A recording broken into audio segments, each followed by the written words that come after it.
Please welcome Fran Drescher.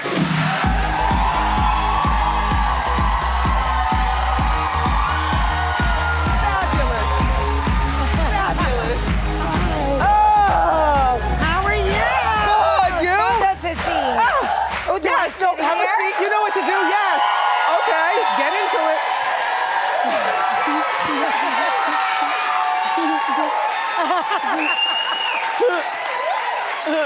Okay, shoe cam. All right, model. Crystal. No, right there. Crystal, beautiful. Yeah, these are Dolce. Dolce. Uh-huh. I smell them. You know the money of them all. This is, I think, the first time that I've seen, first of all, in a long time, so welcome back. Thank you. But also... We love your show. My parents, hi, Mom, hi, Dad. They're so excited. Thank you. They watch you every day. Thank you. I love your parents, too.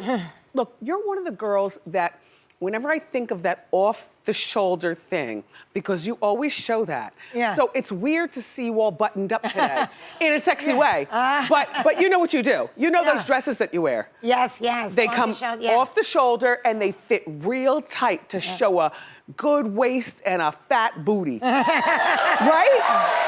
Yeah. You know, I don't know. I kind of thought this felt like your show for some reason. Oh, no, that's good.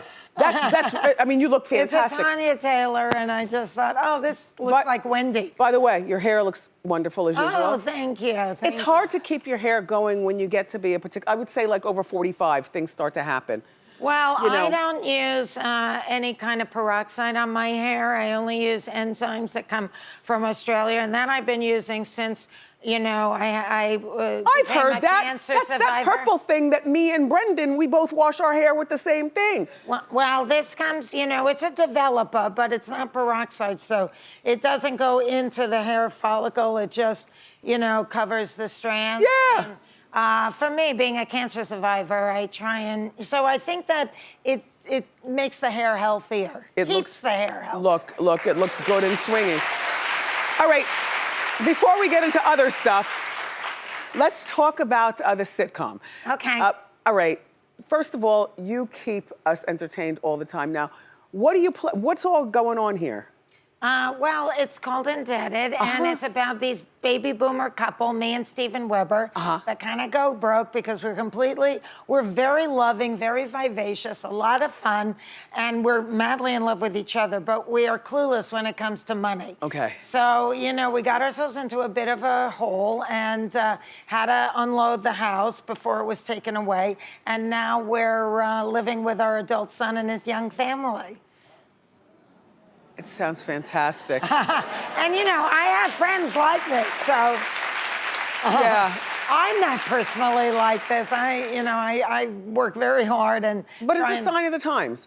It is. And I think that this is a fresh relationship because, you know, we've seen the kids coming back to roost, but this is the parents going, knocking on the door of the... And look, you know my parents, I wish they would come live with me. I'm always asking them come live with me, but they don't want to. Oh, really? Yeah. And you know, I'm so jealous when I have friends who are multi-generations, all live in the same town. I like the same town. I like on Everybody Loves Raymond, how Raymond's parents live across the street and his brother lives down the street. I like that too. Yeah. And I have a friend who has a really big compound in Long Island, and the whole family, they all live, it's like 20 acres, but they all live there. I would love that. You know, I mean, they moved down to South Florida when, you know, they were around 60. Okay, it made sense then. Yeah. But now as octogenarians, it's like you have a daughter, live near her. Mine are octogenarians too. It's weird because your parents are spunky and my parents are spunky and they still want their own independence. Yes, and they still have each other, thank God. Yes, thank God. In love, so, you know, yours too? Yes. We're very lucky. Yeah. A lot of my friends. Their parents are either not in love or one is dead or they're both dead. Yeah. Yeah. So we're very blessed. I treasure that. Me too. Okay, They're Fran, precious to me. look at here. Yeah. We talked about you on Hot Topics the other day. I know, that was so sweet. My girlfriend taped the TV show. She taped her TV because she said, oh my God, I can't believe this. But But does she know? Your friends obviously know what you're going through with your sex life. Yes, of course. Okay, if you weren't watching that episode of Wendy, you miss a day, you miss a moment, but now she's here. Look, okay, so Fran has, I'll just call him a maintenance man. I don't want to pry too much. Fran has a maintenance man that comes over twice a Friend month. with benefits. Friend with benefits. Okay. If you want to sound even younger. And I have a gay ex-husband, so I'm like, you know. Who's now your best friend? Yeah.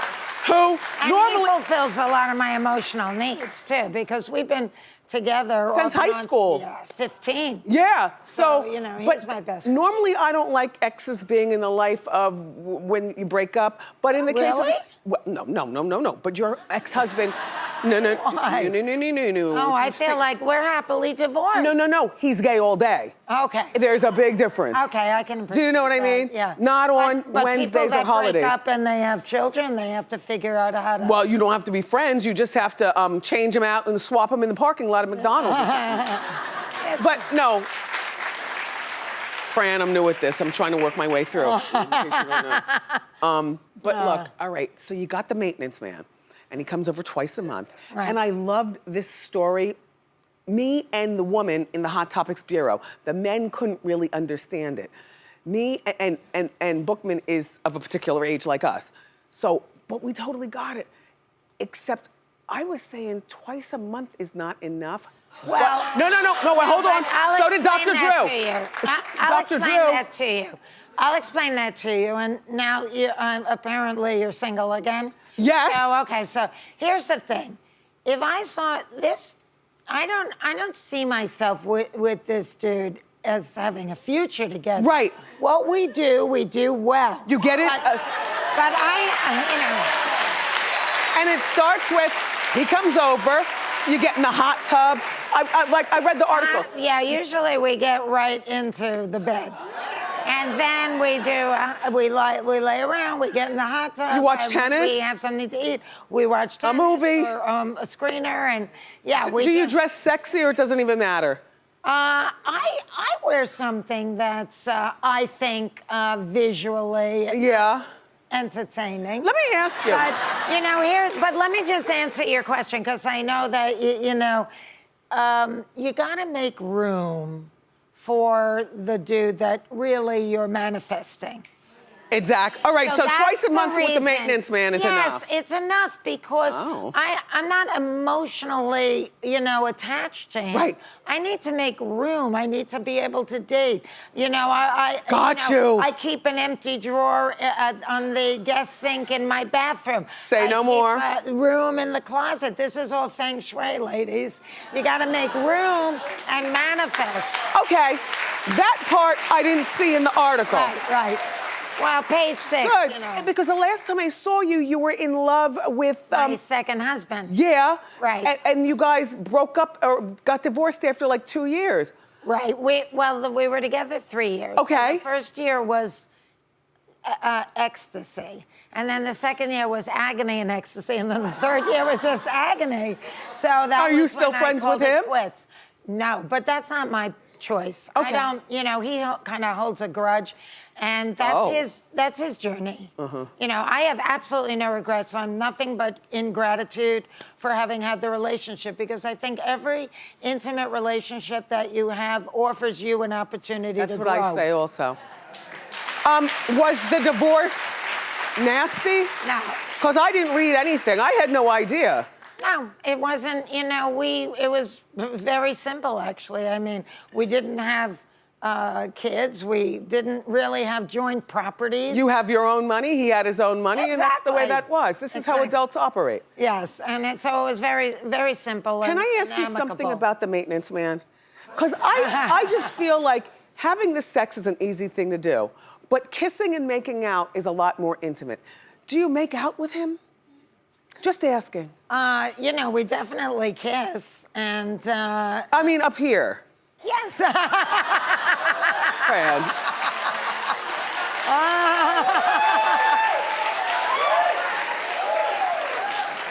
Well, you know, yes. We have a groove. It's an interesting thing that you can have a groove with somebody and not be deeply emotionally invested. I love it. But, you know, also, I mean, one cocktail and I become like a kissing fiend. Perfect. You know, a little cocktail before he comes over Yeah. sort of loosens everything up and gets you all in a little cutsy mood. All right, there's another thing that she's working on besides Indebted, besides her real love life, her maintenance man love life, which are two different things. My gay ex-husband love. Your gay ex-husband friendship, which you don't have to work on that. He's gay all day, so there's no problem. You know what I'm saying? Right. But, you know, I think that with anybody, sometimes we marry somebody because that's the conclusion we come to, because we do have very strong feelings, love feelings for that person. And then as a mate, they just fall short of our expectation. But the thing is, that doesn't mean we would have lower demands if they were just a friend. I don't have the same expectation on my friends that I do on a mate. So sometimes you have to just dial it back and think, okay, there was something there. I love you. We thought we need to get married, but maybe that was the wrong Look, Brendan is conclusion. over there bringing all the signs up. Oh. Brendan, now you're gonna relax, because I have two things to talk to Fran about. The other project she's working on, and I find this brilliant, I'm tuned in, I don't even know when you're gonna start filming, but I'm there. Okay. Fran's gonna play the mother. She's rebooting the Nanny. Hold on, don't clap. No. No, you gotta hear me. She's rebooting the Nanny. She's a fan of Cardi B. Oh, don't clap. Hold on. Cardi's gonna play her daughter, who's the actual nanny, and John Leguizamo as your husband. Wow. I am visually overloaded with talent. First of all, you know, and I'm so grateful that people are so excited about the Nanny. The first project is we're putting it on Broadway as a musical. I heard. And we got Rachel Blum as a partner with us, and she's doing the music, and Peter and I wrote the book, and we're working together, and we're very excited about that. And that's gonna be its own major event. And But that's Broadway in New York. That's Broadway. TV, when you turn on the TV, then, we but can all I watch. can't do a reboot of The Nanny until that has legs on Broadway. But you know what? I have to honor my relationship with my lead producer. Okay. And he would like it to go in that order. It's gonna and be I'm a fine with success. that. So, God willing, it will be a success, and that'll be its own event. You and it'll Cardi live B on. and John Leguizamo So in a then sitcom. I thought that if we ever did a reboot on The Nanny on TV, you know, I don't know if she would have the discipline to do it. Oh, yes, she would. I think That's she a grown has woman. the comic chops. I think she has the style to play the character. I think she has the voice to play the character. Wait, just base it in New York. I love going ethnic with the character. It's up to her. I would love it, and I think that if I could play Sylvia, and then Leguizamo could play Morty. And then maybe we could get like an Obama type to play Mr. Sheffield. Okay, and finally, But that's a ways off. no, it Next needs. thing is the musical. Okay, no, the next thing is Indebted, which is Indebted, tonight. of course, yes.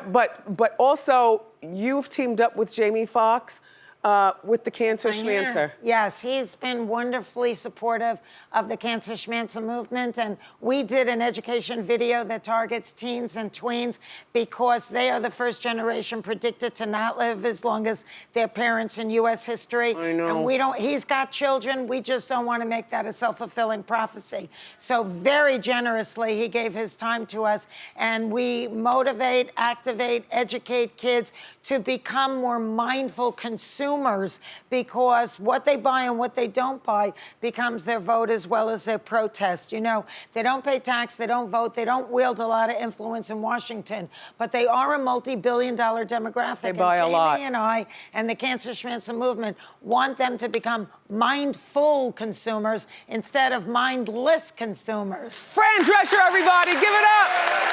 Her new series, Indebted. It's tonight, the premiere, 9:30 on NBC.